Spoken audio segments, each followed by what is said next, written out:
S, DK. Shivakumar ಅವರು ಮುಖ್ಯಮಂತ್ರಿಗಳಾಗಿ ಪ್ರಮಾಣ ವಚನ ಸ್ವೀಕರಿಸುತ್ತಾರೆ. ಅವರ ಜೊತೆಗೆ doctor G. Parameshwar Koratagere, KJ. George Sarvagna Nagar, Yathindra Siddaramaiah Varuna, MB. Patil Babaleshwar, UT. Khader Mangaluru Nagar, Krishna Byregowda Byatarayanapura, Ramalinga Reddy BTM layout, Satish Jarkiholi Yamakanmardi. Doctor G. Parameshwar, KJ. George, MB. Patil, Krishna Byregowda, Ramalinga Reddy, Satish Jarkiholi ಇವರೆಲ್ಲರೂ ಕೂಡ ಈ ಹಿಂದೆ ಸಿದ್ದರಾಮಯ್ಯನವರ ಕ್ಯಾಬಿನೆಟ್ನಲ್ಲಿ ಇದ್ದಂಥವ್ರೆ. ಹೊಸ ಮುಖ ಅಂತಂದ್ರೆ ದಟ್ ಈಸ್ ಯತೀಂದ್ರ ಸಿದ್ದರಾಮಯ್ಯ ಮತ್ತು ಖಾದರ್ ಅವರು ಸ್ಪೀಕರ್ ಆಗಿದ್ರು, ಈಗ ಮಂತ್ರಿ ಆಗ್ತಾ ಇದ್ದಾರೆ ಅಷ್ಟೇ. ಅದು ಬಿಟ್ರೆ ನನಗನ್ಸಿದ ಮಟ್ಟಿಗೆ ಹೊಸ ಮುಖ that is Yatindra Siddaramaiah.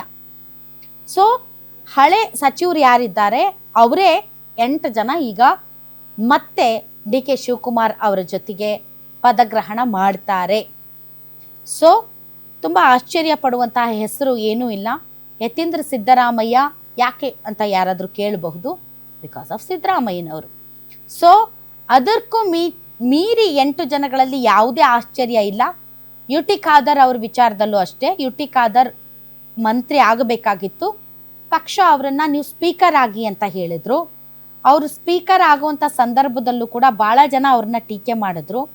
Basically ಅವರು ಬ್ಯಾರಿ ಮಂಗಳೂರು ಕಡೆಯವರು, ಕನ್ನಡ ಒಂದು ಸ್ವಲ್ಪ ಅವ್ರದ್ದು ಚೆನ್ನಾಗಿ ಇದೆಯಾ ಇಲ್ವಾ ಅನ್ನೋದೇ ಒಂದು ಡಿಬೇಟ್ ಆಗಿತ್ತು.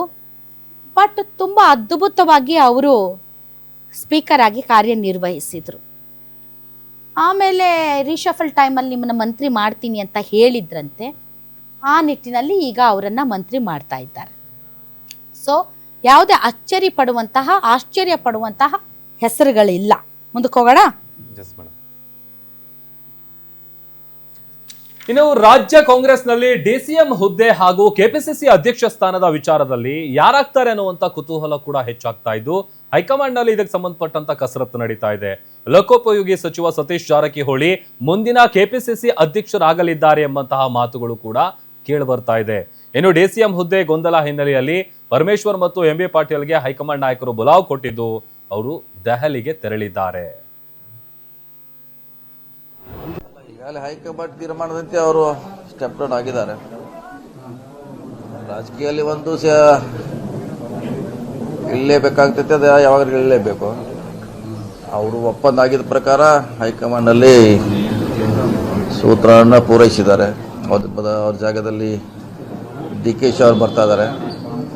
ಸೊ ರಾಜಕೀಯವಾಗಿ ಇದೆಲ್ಲ ಸಹಜ. ಇದು ಒಬ್ರು ಹೋಗ್ತಾರೆ, ಅವ್ರು ಬರ್ತಾರೆ. ಸೊ ಹೋದರೂ ಕೂಡ ಎಲ್ಲರಿಗೂ ಒಟ್ಟಾಗಿ ಕೆಲಸ ಮಾಡಬೇಕು ನಾವು. ಮತ್ತೆ ಈಗ ನಿನ್ನೆ ಕೂಡ ಹೇಳಿದ್ದಾರೆ, 28ರಲ್ಲಿ ನಾನು ಪಕ್ಷ ಗೆಲ್ಲಿಸ್ಲಿಕ್ಕೆ ಎಲ್ಲರಿಗೂ ಪ್ರಯತ್ನ ಮಾಡೋದು ಸಿದ್ದರಾಮಯ್ಯ ಅವರು ಹೇಳಿದ್ದಾರೆ. ಸೊ ಅದರಲ್ಲಿ ಕೂಡಿ ಮಾಡ್ತೀವಿ ಅಷ್ಟೇ. ಅದರಲ್ಲಿ ರಾಜಕೀಯದಲ್ಲಿ ರಾಜೀನಾಮೆ ಕೊಡೋದು ಹೊಸಬ್ರು ಆಗೋದೇನು ಹೊಸದೇನಲ್ಲ. ಸೊ ನೋಡೋಣ, ಇನ್ನು ಡೆವಲಪ್ಮೆಂಟ್ 3-4 ವರ್ಷ ಏನೇನಾಗುತ್ತೆ, ಯಾವ ರೀತಿ ಬೆಳವಣಿಗೆ ಆಗುತ್ತೆ ನೋಡೋಣ. ಸರ್, ವೇಣುಗೋಪಾಲ್ ಅವರು ನಿಮ್ಗೆ ಫೋನ್ ಮಾಡಿದ್ರು ಕೆಪಿಸಿ ಅಧ್ಯಕ್ಷ ವಿಚಾರಕ್ಕೆ ಅಂತ, ಹೌದಾ ಸರ್? ಚರ್ಚೆ ನಡೆದಿದೆ. ಅದು CM ಅವ್ರಿಗೆ ಹೇಳಿದ್ದೀವಿ, DCM ಅವ್ರಿಗೆ. ಅವ್ರು ಅಂತಿಮವಾಗಿ ಇವತ್ತು ಮಾತಾಡ್ಕೊಂಡು ಬರ್ತು ಅಂತ ಹೇಳಿದ್ದಾರೆ. ಅವ್ರೇನು ಮಧ್ಯಾಹ್ನ ಬರ್ತಾರೆ, ವಾಪಸ್ ಬಂದ ಮೇಲೆ ಕೇಳೋಣ ಏನೇನು ಡಿಸ್ಕಷನ್ ಆಗಿದೆ. ನಿಮ್ಮ ಅಪೇಕ್ಷೆ ಇರೋದು ಸಚಿವ ಸ್ಥಾನದ ಜೊತೆಗೆ ಕೆಪಿಸಿಸಿ ಕೊಡ್ಲಿ ಅಂತನಾ, ಹೆಂಗೆ ಸರ್? ಇಲ್ಲ, ಅದನ್ನು DCM CM ಅವರು ಅವರೇ ನಿರ್ಧಾರ ಮಾಡಬೇಕು ಯಾವ ರೀತಿ ಇರಬೇಕಂತ. ಸೊ ಅವ್ರ ಮೇಲೆ ನಾವು ಒಪ್ಸಿದೀವಿ ಯಾವ ರೀತಿ ಇರಬೇಕಂತ. ನೀವು ನೋಡಿ, ಪಕ್ಷ ಇವತ್ತು ಈಗ ನಿನ್ನೆ ಇದು ಆಗಿದೆ, ನಾಳೆ CLP ಆಗುತ್ತೆ. ಪಕ್ಷ ಏನ ನಿರ್ಧಾರ ಮಾಡ್ತಾರೆ ಏನು ಕೂಡ ಇವತ್ತು ಹೋಗಿದಾರಲ್ಲ ಮುಖ್ಯಮಂತ್ರಿಗಳು, ಉಪಮುಖ್ಯಮಂತ್ರಿಗಳು ಎಲ್ಲರೂ ಹೋಗಿದ್ದಾರೆ. ನೋಡೋದು ಏನಾಗ್ತದಪ್ಪ. ಸುಮ್ಮನೆ ಯಾರು ನಮ್ಮ ಲೀಡರ್ಸ್ ಭೇಟಿ ಆಗ್ತಾ ತಪ್ಪೇನಿದೆ? ಅಲ್ಲ, ಈಗ ಸಚಿವ ಸ್ಥಾನದ ಲಾಬಿಗೋಸ್ಕರ ಹೋಗಿದ್ದಾರೆ ಅಂತ ತಪ್ಪೇನಿದೆ? ಎಲ್ಲರಿಗೂ ಹಕ್ಕಿದೆ ಅಲ್ಲ. ತಾವು ಏನಾದ್ರು DCM ಅಂತ ಯಾವುದೂ ಇಲ್ಲ. ಈಗ 3-4 DCM ಸ್ಥಾನ ಮಾಡೋದು ನನಗೆ ಗೊತ್ತಿಲ್ಲಪ್ಪ. ನಾನು ಕಾಂಗ್ರೆಸ್ ಹೈಕಮಾಂಡ್ ಇವೆಲ್ಲವೂ ಕೂಡ ಹೈಕಮಾಂಡ್ ನಿರ್ಧಾರ ಮಾಡ್ತದೆ. ಸುಮ್ಮನೆ ಯಾರಿಗೂ ಊಹಾಪೋಹ ಇಲ್ಲ. ಹೈಕಮಾಂಡ್ DCM ಮಾಡ್ಬೇಕು ಬೇಡ, ಪೋಸ್ಟ್ ಕ್ರಿಯೇಟ್ ಮಾಡ್ಬೇಕು ಬೇಡ, ಇದನ್ನೆಲ್ಲ ಅವ್ರು ಮಾನದಂಡಗಳು ಇರ್ತಾವೆ. ಅಲ್ಲ ಸರ್, ತಾವು ಈ ಮೊದಲು ಕೆಪಿಸಿಸಿ ಅಧ್ಯಕ್ಷ ಸ್ಥಾನಕ್ಕೆ ಕೂಡ ನೀವು ಪೈಪೋಟಿ ನಾನು ಮಾಡಿಲ್ಲ, ಪೈಪೋಟಿ ಮಾಡಿಲ್ಲ, ನಾನು ಕೆಪಿಸಿಸಿ ಸ್ಥಾನ ಬೇಡ ಮಾಡಿಲ್ಲ, ನಾನು ಮಾಡಿಲ್ಲ, ಪೈಪೋಟಿ ಮಾಡಿಲ್ಲ ಅಂತ ಈಗ ಮೊದಲು. ಡಿಸಿಎಂ ತುಂಬಾ ದಪ್ಪ ಇದ್ದೀರಾ, ಅದರಲ್ಲೂ ಯಾವುದೇ ಸೈಡ್ ಎಫೆಕ್ಟ್ ಇಂದ ಸಣ್ಣ ಆಗ್ಬೇಕಾ? ಎಷ್ಟೋ ಜನ ಹೇಳ್ತಾ ಇದ್ರಿ ಸರ್, ನಾನು ಜಿಮ್ಗೆ ಹೋಗ್ತಾ ಇದ್ದೀನಿ ಆದ್ರೂ ಸಣ್ಣ ಆಗ್ತಾ ಇಲ್ಲ ಸರ್, ವರ್ಕೌಟ್ ಮಾಡ್ತಾ ಇದ್ದೀನಿ ಆದ್ರೂ ಸಣ್ಣ ಆಗ್ತಾ ಇಲ್ಲ ಅಂತ ಹೇಳ್ತಾ ಇದ್ರಲ್ಲ. 100% ಯಾವ ಜಿಮ್ಗೂ ಹೋಗ್ದಂಗೆ ವರ್ಕೌಟು ಮಾಡ್ದಂಗೆ ನೀವು ಸಣ್ಣ ಆಗ್ಬೋದು. ಪ್ರತಿದಿನ ಬೆಳಿಗ್ಗೆ ಸಂಜೆ 2 ಟೈಮ್ ನಮ್ಮ ಜೀನಿ ಸ್ಲಿಮ್ ನ ಯೂಸ್ ಮಾಡಿ ಯಾವುದೇ ಸೈಡ್ ಎಫೆಕ್ಟ್ ಇಲ್ದಂಗೆ ನೀವು ಸಣ್ಣ ಆಗ್ತೀರಾ. ಯಾಕೆಂದ್ರೆ ಜೀನಿ ಸ್ಲಿಮ್ ಒಂದು ಉತ್ತಮ ಆಹಾರ. ನಾನು ಯಾವ್ದು ಪೈಪೋಟಿ ಮಾಡ್ತಾ ಇಲ್ಲ. ಮೇಡಮ್, DCM ವಿಚಾರ ಕೂಡ ಸಾಕಷ್ಟು ಚರ್ಚೆ ಆಗ್ತಾ ಇದ್ದಿದ್ದು. ಅದರಲ್ಲೂ ಈಗ DK ಶಿವಕುಮಾರ್ ಅವರು ಸೋಮವಾರ ಪ್ರಮಾಣ ವಚನ ಸ್ವೀಕಾರ ಮಾಡುವಂಥ ಸಂದರ್ಭದಲ್ಲಿ ನೋಡ್ತಾ ಇದ್ವಲ್ಲ, MB ಪಾಟೀಲ್ ಅವರು ಮತ್ತು G ಪರಮೇಶ್ವರ್ ಅವರು ಕೂಡ ಒಟ್ಟಿಗೆ ಹೋಗಿರೋದು. ಅದು ಮುಂಚೆಗೆ ಭೇಟಿಯಾಗಿ ಒಂದಷ್ಟು ಮಾತುಕತೆ ಆಗಿ ಅದಾದ್ಮೇಲೆ ದೆಹಲಿಗೆ ಹೋಗಿದ್ದಾರೆ.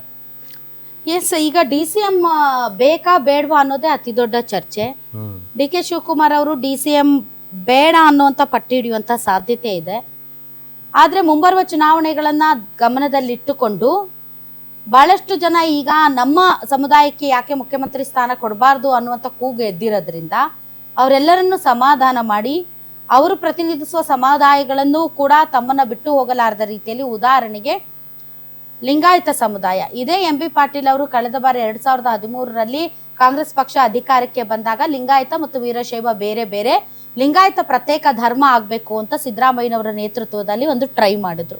ಆಗ ಬಹಳಷ್ಟು ಜನ ವಿರೋಧ ವ್ಯಕ್ತಪಡಿಸಿದ್ರು ಮತ್ತು ಬಹಳಷ್ಟು ಲಿಂಗಾಯತ ಸಮುದಾಯ ಅವರಿಂದ ದೂರ ಹೋಯಿತು. ಅದಾದ ಮೇಲೆ ಕಳೆದ ಚುನಾವಣೆಯಲ್ಲಿ ಯಡಿಯೂರಪ್ಪ ಅವರನ್ನ ಕೆಳಗಿಳಿಸಿದ್ದಕ್ಕೆ ಅಲ್ಲೂ ಕೂಡ ಲಿಂಗಾಯತ ಸಮುದಾಯ ಬಿಜೆಪಿಯಿಂದ ಸಿಟ್ಟಾಯಿತು ಮತ್ತು ಭ್ರಷ್ಟಾಚಾರ ಸಿಕ್ಕಾಪಟ್ಟೆ ಜಾಸ್ತಿ ಆಗಿದ್ದರಿಂದ ಬೇರೆ ಆಪ್ಷನ್ ಇಲ್ಲದೆ ಕಾಂಗ್ರೆಸ್ಗೆ ವೋಟ್ ಹಾಕಿದ್ರು. ಸೊ ಈಗ ಕಾಂಗ್ರೆಸ್ಗೆ ಬಂದಂತ ವೋಟ್ಸ್ ಎಲ್ಲ ಜಾತಿ ಸಮುದಾಯಗಳದ್ದು ಅದು ನೆಗೆಟಿವ್ ವೋಟ್ಸ್. ಯಾಕೆ ಅಂತಂದ್ರೆ ಬಿಜೆಪಿ ಸರ್ಕಾರದ ಭ್ರಷ್ಟಾಚಾರದಿಂದಾಗಿ ಮತ್ತು ಟಿಕೆಟ್ ಹಂಚಿಕೆಯಲ್ಲಿ ಅವ್ರು ಮಾಡ್ಕೊಂಡಿರುವಂತ ಗೊಂದಲದಿಂದಾಗಿ ಬೇರೆ ವಿಧಿ ಇಲ್ಲದೆ ಅವರು ಕಾಂಗ್ರೆಸ್ಗೆ ಹಾಕಬೇಕಾಯ್ತು. ಆದ್ರೆ ಕಾಂಗ್ರೆಸ್ ಪಾರ್ಟಿಯ ಈಗ ಮುಂದಿರುವ ಚಾಲೆಂಜ್ ಏನು ಅಂದ್ರೆ, ಮುಂದಿನ ಚುನಾವಣೆಗಳು ಅದು ಬೇರೆದೇ ರೀತಿಯಾಗಿರಲಿದೆ. ಆಗಿನ ಇಶ್ಯೂಗಳು, ಆಗಿನ ಯಂಗ್ ಜನರೇಷನ್ ಬಯಸ್ತಾ ಇರುವಂತದ್ದು ಇವೆಲ್ಲವೂ ಮ್ಯಾಟರ್ ಆಗುತ್ತೆ. ಹಾಗಾಗಿ ಲಿಂಗಾಯತ ಮತಗಳನ್ನ ಮತ್ತೆ ತಮ್ಮತ್ತ ಆಕರ್ಷಿಸಬೇಕು ಅಂದ್ರೆ ಆ ಲಿಂಗಾಯತ ಸಮುದಾಯವನ್ನ ಬಲಪಡಿಸುವ ನಿಟ್ಟಿನಲ್ಲಿ ಒಂದು DCM ಸ್ಥಾನವನ್ನ ಕೊಡ್ಲೇಬೇಕು. ಆ ಮೂಲಕ ನಾವು ನಿಮ್ಮನ್ನು ಬಿಟ್ಟಿಲ್ಲ, ನಾವು ನಿಮ್ ಜೊತೆಗೆ ಇದ್ದೀವಿ ಅನ್ನುವಂಥ ಸಂದೇಶ ರವಾನೆ ಮಾಡಬೇಕು. ಅದಕ್ಕೆ MB ಪಾಟೀಲ್ ಅವರನ್ನ ಒಂದು ಉಪಮುಖ್ಯಮಂತ್ರಿ ಸ್ಥಾನಕ್ಕೆ ಅವರನ್ನ ಕರೆತರುವುದು ಮತ್ತು ದಲಿತ CM ಅನ್ನೋದು ಮಲ್ಲಿಕಾರ್ಜುನ್ ಖರ್ಗೆ ಅವರಿಂದ ಹಿಡಿದು ಇಲ್ಲಿಯವರೆಗೆ ಕೇಳಿ ಬರ್ತಾ ಇರುವಂತಹ ಮಾತು. ಆದ್ರೆ ಕಾಂಗ್ರೆಸ್ ನಲ್ಲಿ ಹೇಗೆ ಅಂತ ಅಂದ್ರೆ, ಯಾವ ದಲಿತ ನಾಯಕರುಗಳು ಕೂಡ DK ಶಿವಕುಮಾರ್ ಅವ್ರ ತರ ಪಟ್ಟಿ ಹಿಡಿದು ನನಗೆ ಬೇಕು, ನಾನು ಕೆಲಸ ಮಾಡಿದ್ದೀನಿ, ನಮ್ಮ ಓಟುಗಳು ಕಂಪ್ಲೀಟ್ ಆಗಿ ನಿಮ್ಗೆ ಬಿದ್ದಿವೆ, ಪಾರಂಪರಾನುಗತವಾಗಿ ನಾವು ದಲಿತರು ನಿಮ್ಗೆ ಮತ ಹಾಕೊಂಡು ಬಂದಿದ್ದೀವಿ, ಆದ್ರೆ ಇಲ್ಲಿಯವರೆಗೆ ನೀವು ನಮ್ಮನ್ನ ಮುಖ್ಯಮಂತ್ರಿ ಮಾಡಿಲ್ಲ, ನಮ್ ಪದೇ ಪದೇ ಅನ್ಯಾಯ ಮಾಡ್ತಾ ಇದ್ದೀರಿ, ಈಗ ಒಂದು ಅವಕಾಶ ಇದೆ ನಮ್ಮನ್ನ ಮಾಡಿ ಅಂತ ಧೈರ್ಯವಾಗಿ ಹೇಳುವಂತ ತಾಕತ್ತು ದಮ್ಮು ಕಾಂಗ್ರೆಸ್ ನಲ್ಲಿ ಇರುವಂತ ಯಾವ ದಲಿತ ನಾಯಕರಿಗೂ ಇಲ್ಲ. ಸೊ ಅವ್ರು ಅಪ್ಸೆಟ್ ಆಗ್ತಾರೆ ಅನ್ನೋ ಕಾರಣಕ್ಕೆ ಒಬ್ಬ ದಲಿತ ನಾಯಕನನ್ನ DCM ಆಗಿ ಮಾಡ್ತಾರೆ. ಆ ಮೂಲಕ ದಲಿತರು ಇಲ್ಲ, ನಾವು ನಿಮ್ಮನ್ನ ನೆಗ್ಲೆಕ್ಟ್ ಮಾಡಿಲ್ಲ, ನಾವು ನಿಮ್ಮನ್ನ ಗಣನೆಗೆ ತೆಗೆದುಕೊಂಡಿದ್ದೀವಿ, ಹಾಗಾಗಿ ಒಂದು ಉಪಮುಖ್ಯಮಂತ್ರಿ ಸ್ಥಾನ ಕೊಟ್ಟಿದ್ದೀವಿ ಅಂತ. ಇನ್ನುಳಿದಂತೆ ಅಲ್ಪಸಂಖ್ಯಾತ ಸಮುದಾಯದಿಂದ ಒಬ್ಬರನ್ನ, ಯಾಕೆ ಅಂದ್ರೆ ನಿಮ್ಗೆ ಗೊತ್ತಿದೆ ದಾವಣಗೆರೆ ದಕ್ಷಿಣ ಮತ್ತು ಬಾಗಲಕೋಟೆಯಲ್ಲಿ ಆದಂತ ಎಲ್ಲ ಬೆಳವಣಿಗೆಗಳು ಮತ್ತು ಇಡೀ ಮುಸಲ್ಮಾನ ಸಮುದಾಯ ಎಲ್ಲೋ ಒಂದ್ ಕಡೆ ನಮ್ಮನ್ನ ಬಳಸಿ ಬಿಸಾಕ್ತಾ ಇದ್ದಾರೆ ಕಾಂಗ್ರೆಸ್ನವರು ಅನ್ನುವಂತ ಮನೋಭಾವಕ್ಕೆ ಬಂದ ಮೇಲೆ ಹಿಜಬ್ ಅದು ಇದು ಅಂತ ಕೆಲವೊಂದು ಡಿಸಿಷನ್ಸ್ ಅನ್ನ ತಗೊಂಡ್ರು. ಆದ್ರೂ ಕೂಡ ಎಲ್ಲೋ ಒಂದ್ ಕಡೆ ಅಧಿಕಾರ ಅಂತ ಬಂದಾಗ ನಮ್ಮನ್ನ ತುಂಬಾ ಥರ್ಡ್ ಸಿಟಿಸನ್ಸ್ ತರ ನೋಡ್ತಾರೆ ಇವರು ಅನ್ನೋದು ಅವ್ರ ಮನಸ್ಸಲ್ಲಿ ಬಂದುಬಿಟ್ಟಿದೆ. ಹಾಗಾಗಿ ಬಿಜೆಪಿ ಆಯ್ತು, ಕಾಂಗ್ರೆಸ್ ಆಯ್ತು, ಅಥವಾ ನಮ್ಮನ್ನಾಳುವ ಯಾವ ಪಕ್ಷಗಳು ಕೂಡ ಒಬ್ಬ ಮುಸಲ್ಮಾನ ವ್ಯಕ್ತಿಯನ್ನ ಮುಖ್ಯಮಂತ್ರಿ ಮಾಡೋದಕ್ಕೆ ಸಾಧ್ಯನೇ ಇಲ್ಲ, ಇವ್ರು ಮಾಡಲ್ಲ ಅನ್ನೋದು ಕೂಡ ಅವ್ರ ಮನಸ್ಸಲ್ಲಿ ಬಂದು ಬಿಟ್ಟಿದೆ. ಹಾಗಾಗಿ ಅಟ್ಲೀಸ್ಟ್ ಅವರನ್ನ ಉಪಮುಖ್ಯಮಂತ್ರಿಯನ್ನಾಗಿ ಮಾಡಿ ಎಲ್ಲೂ ಮತಗಳು ಚದುರದಂತೆ ಹಿಡಿದಿಟ್ಟುಕೊಳ್ಳೋದಕ್ಕೆ ಒಂದು ಪ್ಲಾನ್ ಇದೆ. ಅದರ ಭಾಗವಾಗಿಯೇ ದಲಿತರ ಸಮುದಾಯದ ಒಂದು ನಾಯಕನಾದಂಥ ಪರಮೇಶ್ವರ್ ಅವರನ್ನು, ಅಲ್ಪಸಂಖ್ಯಾತ ಸಮುದಾಯದ ಖಾದರ್ ಅವರನ್ನು ಮತ್ತು ಲಿಂಗಾಯತ ಸಮುದಾಯದ MB ಪಾಟೀಲ್ ಅನ್ನ ಉಪಮುಖ್ಯಮಂತ್ರಿಗಳನ್ನಾಗಿ ಮಾಡಬೇಕು ಅನ್ನುವಂಥ ಇರಾದೆ ಈಗ ಹೈಕಮಾಂಡ್ ಹತ್ರ ಇದೆ. ಆದರೆ ಅದ್ರ ಎಷ್ಟರ ಮಟ್ಟಿಗೆ ಸಕ್ಸಸ್ ಆಗುತ್ತೆ, ಮಾಡ್ತಾರಾ ಮಾಡಲ್ವಾ ಅದಂತೂ ಗೊತ್ತಿಲ್ಲ. ಮಾಡೋದ್ರಿಂದ ಲಾಭ ಇದೆಯಾ ಐ ಡೋಂಟ್ ನೋ. ಯಾಕೆ ಅಂದರೆ ಕಳೆದ ಬಾರಿ ನೀವು ಬೊಮ್ಮಾಯಿ ಅವರನ್ನ ಮುಖ್ಯಮಂತ್ರಿ ಮಾಡಿದಾಗ 3 ಜನ ಉಪಮುಖ್ಯಮಂತ್ರಿಗಳನ್ನ ಮಾಡಿದ್ರಿ. That is based on cost. ನೀವು ಅಶ್ವಥ್ ನಾರಾಯಣ ಅವರನ್ನ ಒಕ್ಕಲಿಗ ಸಮುದಾಯದಿಂದ ಉಪಮುಖ್ಯಮಂತ್ರಿ ಮಾಡಿದ್ರಿ. ಲಕ್ಷ್ಮಣ ಸವದಿಯನ್ನ ಲಿಂಗಾಯತ ಮುಖಂಡ ಅಂತ ಅವರನ್ನ ತಾವು ಉಪಮುಖ್ಯಮಂತ್ರಿ ಮಾಡಿದ್ರಿ. ಮತ್ತು ಗೋವಿಂದ ಕಾರಜೋಳ ದಲಿತ ಲೆಫ್ಟ್ ಆ ಸಮುದಾಯ ನಮ್ ಕೈ ಹಿಡಿಯುತ್ತೆ ಅಂತ ತಾವು ಅವರನ್ನ ಉಪಮುಖ್ಯಮಂತ್ರಿಗಳನ್ನಾಗಿ ಮಾಡಿದ್ರಿ. ಯಾರನ್ನೇ ಉಪಮುಖ್ಯಮಂತ್ರಿಗಳನ್ನಾಗಿ ಮಾಡಿದ್ರು ಕೂಡ ಈ ಆಗಿನ ಸರ್ಕಾರದ ವೈಖರಿ ಮತ್ತು ಭ್ರಷ್ಟಾಚಾರದಿಂದಾಗಿ ಯಾರು ಇವ್ರ ಕೈ ಹಿಡಿಲೇ ಇಲ್ಲ. ವೆರಾಸ್ ಯಾರನ್ನ ನೀವು ಉಪಮುಖ್ಯಮಂತ್ರಿ ಮಾಡಿದ್ರಿ ಸೌದಿ ಅವರು ಕಾಂಗ್ರೆಸ್ಗೆ ಬಂದ್ರು, ಅವ್ರಿಗೆ ಟಿಕೆಟ್ ಕೊಡ್ಲಿಲ್ಲ ನೀವು. ಹೀಗಾಗಿ ಉಪಮುಖ್ಯಮಂತ್ರಿ ಸ್ಥಾನ ಕೊಟ್ಟ ತಕ್ಷಣ ಇಡೀ ಸಮುದಾಯ ನಮ್ ಜೊತೆಗೆ ಬಂದ್ಬಿಡುತ್ತೆ ಅಂತ ಹೇಳಕ್ಕೂ ಆಗಲ್ಲ. ಬರ್ಲೂಬಹುದು. ಆದ್ರೆ ಡಿಸಿಷನ್ ಹೈಕಮಾಂಡ್ಗೆ ಬಿಟ್ಟಿದ್ದು. ಏನ್ ಮಾಡ್ತಾರೆ ಕಾದು ನೋಡಬೇಕು. ಮಾಡಿದ್ರೆ ಆಯಾ ಸಮುದಾಯಗಳಿಗೆ ಒಂದು ಪ್ರಾತಿನಿಧ್ಯ ಸಿಕ್ಕಿದಂಗ ಆಗತ್ತಪ್ಪ. ಇವ್ರು ಬರೀ ಬಳಸ್ಕೊಳ್ಳಲ್ಲ, ಬದಲಾಗಿ ಇವರು ನಮ್ಮನ್ನು ಕೂಡ ಜೊತೆಗೆ ಕರೆದುಕೊಂಡು ಹೋಗ್ತಾರೆ ಅನ್ನುವಂತ ಭಾವನೆ ಅವರಿಗೆ ಹುಟ್ಟುತ್ತೆ. ಆದ್ರೆ ಸಿದ್ದರಾಮಯ್ಯನವ್ರಿಗೆ ಏನ್ ಕೊಡ್ತಾರೆ ಏನ್ ಮಾಡ್ತಾರೆ ಅನ್ನೋದೇ ಈಗಿರುವಂತ ಅತಿ ದೊಡ್ಡ ಒಂದು ಪ್ರಶ್ನೆ. ಇವತ್ತು ಕೂಡ ಸಿದ್ದರಾಮಯ್ಯನವರು ಹಂಗಾಮಿ ಸಿಎಂ ದೆಹಲಿಗೆ ಹೋದ್ರು, ಹೈಕಮಾಂಡ್ ನಾಯಕರನ್ನ ಭೇಟಿ ಮಾಡಿದ್ರು, ಕಾಂಗ್ರೆಸ್ ಪಕ್ಷಕ್ಕೆ ಧನ್ಯವಾದ ಹೇಳಿದ್ರು. ಅತಿ ಕಡಿಮೆ ಅವಧಿಯಲ್ಲಿ 2 ಬಾರಿ ನನ್ನನ್ನು ಮುಖ್ಯಮಂತ್ರಿ ವಿಪಕ್ಷ ನಾಯಕನಾಗಿ ಮಾಡಿದ್ದೀರಿ, ನನಗೆ ಅವಕಾಶ ಕೊಟ್ಟಿದ್ದೀರಿ, ನಾನು ಕಾಂಗ್ರೆಸ್ ಪಕ್ಷಕ್ಕೆ ಚಿರಋಣಿಯಾಗಿರ್ತೇನೆ ಅಂತ ಸಿದ್ದರಾಮಯ್ಯ ಹೇಳಿದ್ದಾರೆ. ಇವನ್ ಪ್ರೆಸ್ ಮೀಟ್ ಅಲ್ಲೂ ಕೂಡ ಅವರು ಪದೇ ಪದೇ ಅದನ್ನೇ ಉಚ್ಚರಿಸ್ತಾ ಇದ್ರು. ಹಾಗಾದ್ರೆ ಹೈಕಮಾಂಡ್ ನಾಯಕರು ಮತ್ತು ಸಿದ್ದರಾಮಯ್ಯನವರ ನಡುವೆ ನಡೆದಂತ ಮಾತುಕತೆ ಏನು? ಕೇವಲ ಧನ್ಯವಾದ ಹೇಳೋದಕ್ಕೆ ಸಿದ್ದರಾಮಯ್ಯನವರು ಅಷ್ಟು ದೂರ ಡೆಲ್ಲಿಗೆ ಲಘು ಬಗೆಯಿಂದ ಹೋಗಿಲ್ಲ. ಬದಲಾಗಿ ತಾನು ತನ್ನ ರಾಜಕೀಯ, ತನ್ನನ್ನು ನಂಬಿದವರು, ತನ್ನ ಆಪ್ತರು ಅವರೆಲ್ಲರಿಗೂ ಕೂಡ ಮುಂದಿನ ದಿನಗಳಲ್ಲಿ ನನ್ನ ಉಪಸ್ಥಿತಿ ಅಥವಾ ಅನುಪಸ್ಥಿತಿಯಲ್ಲಿ ಅವರಿಗೆ ದಕ್ಕಬೇಕಾದಂಥದ್ದನ್ನ ದಕ್ಕಿಸಿಕೊಳ್ಳುವ ನಿಟ್ಟಿನಲ್ಲಿ ಸಿದ್ದರಾಮಯ್ಯನವರು ಹೋಗಿದ್ರು ರಾಹುಲ್ ಗಾಂಧಿ ಜೊತೆ ಮಾತಾಡೋದಕ್ಕೆ. ಒಂದ್ ಕಡೆ ರಾಹುಲ್ ಗಾಂಧಿ ಅವರು ಸಿದ್ದರಾಮಯ್ಯನವ್ರ ಪೊಸಿಷನ್ ಏನು ಅನ್ನೋದನ್ನ ಕೂಡ ಕ್ಲಿಯರ್ ಮಾಡಬೇಕಾಗಿತ್ತು. ಮತ್ತೊಂದು ಕಡೆ ಸಿದ್ದರಾಮಯ್ಯನವರು ನಾನು ಮತ್ತು ನನ್ನ ನಂಬಿದವರ ಪೊಸಿಷನ್ ಏನು ಅನ್ನೋದನ್ನು ಕೂಡ ಕ್ಲಾರಿಟಿ ತೆಗೆದುಕೊಳ್ಳಬೇಕಾಗಿತ್ತು. ಹಾಗಾಗಿ ಅವರು ದೆಹಲಿಗೆ ಹೋಗಿ ಸಾಲು ಸಾಲು ನಾಯಕರನ್ನ ಭೇಟಿಯಾದರು. ಹಾಗಾದ್ರೆ ಏನ್ ನಡೀತು ಮಾತುಕತೆ ಬನ್ನಿ ನೋಡೋಣ.